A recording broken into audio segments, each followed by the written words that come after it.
Pendant des décennies, les crânes de cristal ont alimenté toutes sortes de légendes.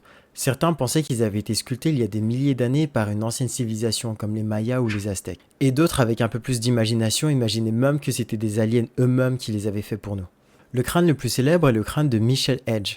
Il a été découvert en 1920 à Belize et c'est l'une des plus importantes découvertes de cette année-là. Le problème dans cette histoire, c'est que quand les scientifiques ont commencé à s'intéresser à ces crânes et qu'ils ont commencé à les examiner, et ils se sont rendus compte que l'histoire n'était peut-être pas celle qu'on veut nous faire croire. Grâce à des microscopes, ils se sont rendus compte qu'il y avait des traces qui avaient été laissées par des outils modernes, bien loin de ceux qui étaient utilisés normalement par les tribus qui vivaient dans ces zones-là. Mais le plus étrange dans cette histoire, c'est que tous les crânes sont apparus au même moment, au 19e siècle, à une époque où les objets exotiques étaient très recherchés par les collectionneurs. En 2026, les chercheurs et les historiens sont d'accord pour dire que ces objets-là ne sont pas du tout des reliques amérindiennes.